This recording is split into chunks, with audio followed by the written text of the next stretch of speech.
Vamos orar para continuar a nossa leitura? Senhor, obrigada pela palavra. Obrigada pela tua presença, Espírito Santo. Que o Senhor venha nos ensinar todas as coisas, nos capacita, cala todas as outras vozes, nos faça, Senhor, entender, aprender e aplicar a palavra nas nossas vidas. Que haja arrependimento, que haja transformação, libertação. Que nós possamos, Pai, desejar a tua presença, que nós possamos querer estar nessa companhia, neste relacionamento. Que nós sejamos teus filhos. Nos faça, Pai, como o Senhor quer que nós sejamos, parecidos com Jesus. Eu oro e agradeço em nome de Jesus. Deuteronômio 13, 14, Salmo 86 e Atos 9. Surgirão entre vocês profetas ou pessoas que têm sonhos sobre o futuro, e eles prometerão sinais ou milagres. Se os sinais ou milagres preditos acontecerem e essas pessoas disserem, venham, vamos adorar outros deuses, deuses que até vocês não conheciam, não deem ouvidos às palavras deles.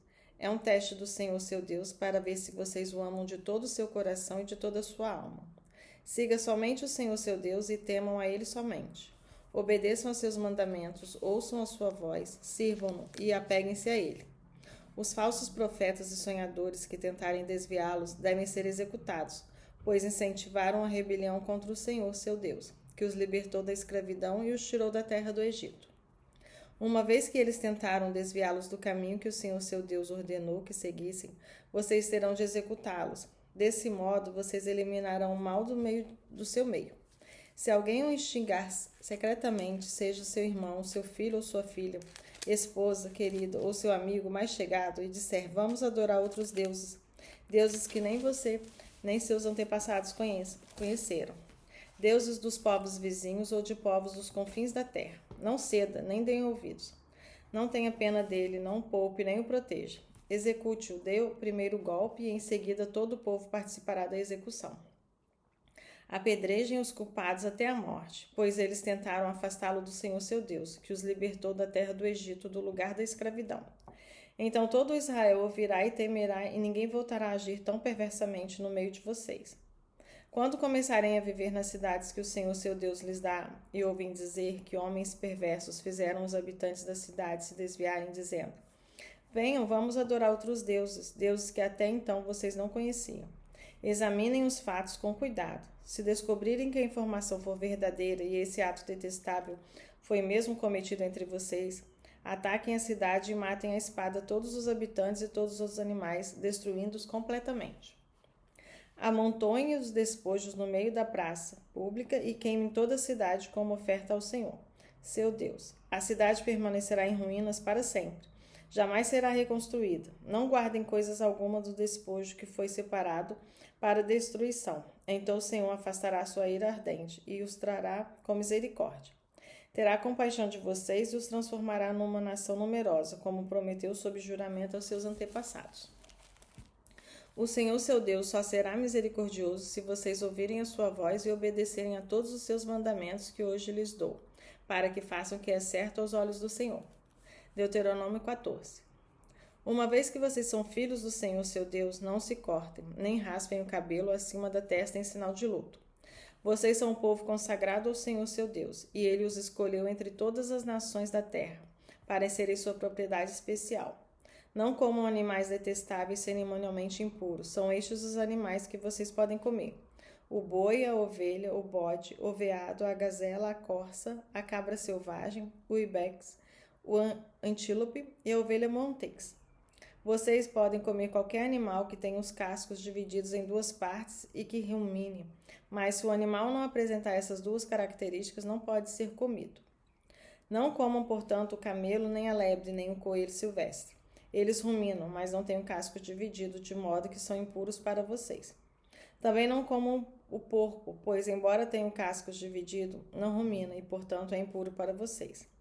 Não comam a carne desses animais, nem toquem em seu cadáver. De todos os animais que vivem nas águas, vocês podem comer qualquer um que tenha barbatanas e escamas. Não comam, porém, animais que vivem nas águas, mas não têm barbatanas e escamas. Eles são impuros para vocês. Vocês podem comer qualquer criatura voadora que seja cerimonialmente pura. Essas são as criaturas voadoras que vocês não podem comer: o abutre folveiro, o abutre barbudo, o abutre fusco, o milhafre, o falcão e todas as espécies de condores. todas as espécies de corvos, a coruja de chifres, a coruja do campo, a gaivota, todas as espécies de gaviões, o mocho galego e o corujão e a coruja das torres, a coruja do deserto, o abutre do Egito, o cormorão, a cegonha, todas as espécies de garças, a polpa e o morcego. Todos os insetos alados que rastejam pelo chão são impuros para vocês, de modo que não podem comê-los. Contudo, podem comer qualquer criatura voadora que seja cerimonialmente pura. Não comam animal algum que tenha morrido de causas naturais. Podem dá-lo a um estrangeiro que vive em sua cidade ou vendê-lo a outros estrangeiros. Vocês mesmos, porém, não comerão, pois são um povo consagrado ao Senhor seu Deus. Não cozinhem o cabrito no leite da mãe dele.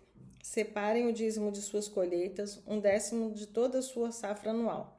Levem o dízimo ao lugar que o Senhor seu Deus escolher para estabelecer seu nome, e comam o dízimo ali, na presença do Senhor. Isso se aplica aos dízimos de cereais, do vinho novo, do azeite e dos machos das primeiras crias do gado e dos rebanhos. Com isso aprenderão a sempre temer o Senhor seu Deus. Se o Senhor seu Deus os abençoar com uma boa colheita, mas o lugar que ele escolher para a habitação do seu nome for distante demais para vocês levarem o dízimo, vendam a 10ª parte de suas colheitas e rebanhos, coloquem o dinheiro numa bolsa e levem-no ao lugar que o Senhor seu Deus escolheu. Quando chegarem, usem o dinheiro para comprar o tipo de alimento que desejarem, bois, ovelhas, vinho ou qualquer outra bebida fermentada. Então, na presença do Senhor seu Deus, comam e alegrem-se com toda a sua família. E não se esqueçam de cuidar dos levitas de sua cidade, pois eles não receberão porção alguma de terra como herança entre vocês. Ao final de cada 3 anos, levem todo o dízimo da colheita daquele ano à cidade mais próxima e armazenem-no ali. Entreguem o dízimo aos levitas, que não receberão porção alguma da terra como herança entre vocês, e também aos estrangeiros que vivem entre vocês, e os órfãos e as viúvas de suas cidades, para que eles comam até se saciarem. Então o Senhor seu Deus os abençoará em todo o seu trabalho. Salmos 86. Inclina-te, Senhor, e ouve minha oração. Responde-me, pois estou aflito e necessitado. Protege-me, pois sou fiel a ti. Salva-me, pois sou teu servo e em ti confio. Tu és meu Deus, tem misericórdia de mim, ó Senhor, pois clamo a ti sem parar. Alegra-me, Senhor, pois a ti me entrego. Ó Senhor, tu és tão bom, tão pronto a perdoar, tão cheio de amor por todos os que te buscam. Ouve minha oração, Senhor, e atende o meu clamor. Em tempos de aflição, clamarei a ti, e tu me responderás. Nenhum dos deuses é semelhante a ti, Senhor. Nenhum deles pode fazer o que tu fazes. Todas as nações que criastes virão e se prostrarão diante de ti, Senhor, e glorificarão teu nome. Pois tu és grande e realizas maravilhas, só tu és Deus. Ensina-me os teus caminhos, Senhor, para que eu viva segundo a tua verdade. Concede-me pureza de coração, para que eu honre o teu nome, ó Senhor meu Deus, de todo o meu coração te louvarei. Glorificarei o teu nome para sempre, pois grande é o teu amor por mim. Tu me livraste das profundezas da morte. Ó Deus, os arrogantes se levantam contra mim. Pessoas violentas tentam me matar. Não se importam comigo, mas tu, Senhor, és Deus de compaixão e misericórdia. Lento para se irar e cheio de amor e fidelidade. Olho para cá e tem compaixão de mim. Dá a tua força a teu servo, sim, salva teu humilde servo. Mostra-me um sinal do teu favor, então serão envergonhados os que me odeiam. Pois tu, Senhor, me ajudas e me consolas. Aleluia. Atos 9. Enquanto isso, Saulo, motivado pela ânsia de matar os discípulos do Senhor, procurou o sumo sacerdote. Pediu cartas para as sinagogas em Damasco, solicitando que o cooperassem com a prisão de todos os seguidores do caminho, homens e mulheres que ali encontrasse, para levá-los como prisioneiros a Jerusalém. Quando se aproximava de Damasco, de repente uma luz do céu brilhou ao seu redor. Ele caiu no chão e ouviu uma voz lhe dizer: Saulo, Saulo, por que você me persegue? Quem és tu, Senhor? Perguntou Saulo. E a voz respondeu: Sou Jesus a quem você persegue. Agora levante-se e entre na cidade, onde lhe dirão o que fazer. Os homens que estavam com Saulo ficaram calados de espanto, pois ouviram uma voz, mas não viam ninguém. Saulo levantou-se do chão, mas ao abrir os olhos estava cego. Então conduziram pela mão até Damasco. Lá ele permaneceu cego por 3 dias e não comeu nem bebeu coisa alguma. Havia em Damasco um discípulo chamado Ananias. O Senhor o chamou numa visão. Ananias. Sim, Senhor, respondeu ele. O Senhor disse: Vá à rua direita, à casa de Judas. Ao chegar, pergunte por um homem de Tarso chamado Saulo. Ele está orando neste momento. Mostrei-lhe numa visão um homem chamado Ananias chegando e impondo as mãos sobre ele para que voltasse a enxergar. Ananias, porém, respondeu: Senhor, ouvi muita gente falar dessas coisas horríveis que esse homem vem fazendo ao teu povo santo em Jerusalém. E ele tem autorização dos principais sacerdotes para prender todos os que invocam o teu nome. O Senhor, no entanto, disse: Vá, pois Saulo é instrumento que escolhi para levar minha mensagem aos gentios e aos reis, bem como ao povo de Israel. E eu mostrarei a ele quando deve sofrer por meu nome. Ananias foi e encontrou Saulo ao impor as mãos sobre ele. Disse: Irmão Saulo, o Senhor Jesus, que lhe apareceu no caminho para cá, me enviou para que você volte a enxergar e fique cheio do Espírito Santo.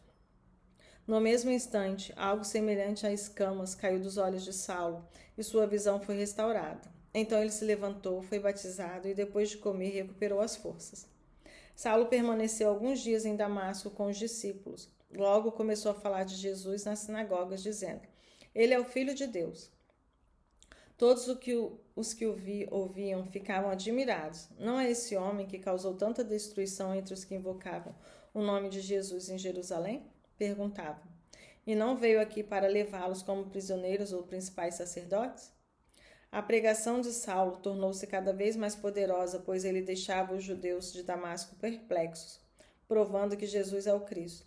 Depois de certo tempo, alguns judeus conspiraram para matá-lo. Dia e noite vigiavam a porta da cidade com a intenção de assassiná-lo, mas ele foi informado pelo plano. Então, durante a noite, alguns de seus discípulos o baixaram pela muralha da cidade num grande cesto.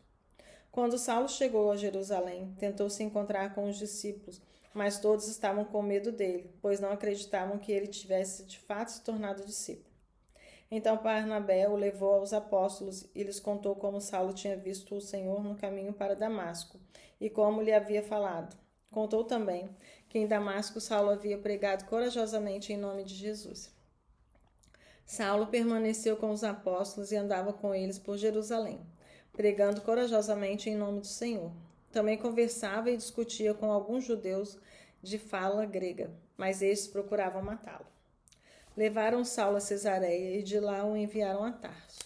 A igreja tinha paz em toda Judéia, Galiléia e Samaria ia se fortalecendo à medida que andava no temor do Senhor. E encorajada pelo Espírito Santo, crescia em número. Pedro viajava por toda parte e foi visitar o povo santo que vivia na cidade de Lida.